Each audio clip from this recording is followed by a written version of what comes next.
Hello everyone, দুদিন ধরে প্রচুর পরিমাণে বৃষ্টি হচ্ছে, তাই আমরা ঝাল ঝাল করে রাজহাঁসের মাংস রান্না করব।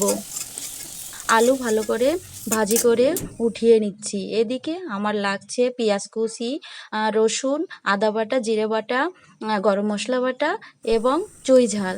চুই ঝাল দিয়ে মাংস খেতে খুব মজা লাগে, তাই আমি পেঁয়াজ ভালো করে ভাজি করে নিচ্ছি। তার ভিতরে দিয়ে দিলাম আদা বাটা ও রসুন বাটা এবং জিরে গরম মশলা বাটা সামান্য। এখন দিয়ে দেব লবণ, হলুদ গুঁড়ি আর দেব শুকনো ঝালের গুঁড়ি। দিয়ে মশলাটা ভালো করে আমরা কষিয়ে নেব।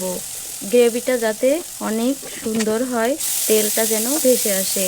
তারপর দেব আমরা সেই মাংস। মাংস ভালো করে কেটে ধুয়ে বেছে রেখেছিলাম। এখন দিয়ে দেব তেজপাতা এবং সেই চুই ঝাল। চুই ঝাল দিলে মাংসের টেস্ট অসাধারণ হয়। ভালো করে কষিয়ে নেব। এখন আমরা এই মাংসের ভিতরে দেব আস্ত রসুন এবং আস্ত চুই ঝাল।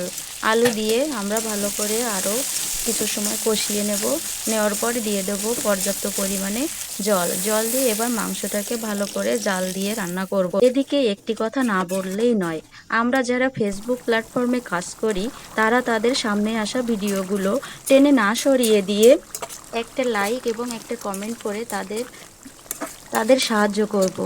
হিংসা বিদ্বেষ ভুলিয়ে আমরা সবাই সবার পাশে থাকব। ধন্যবাদ সবাইকে।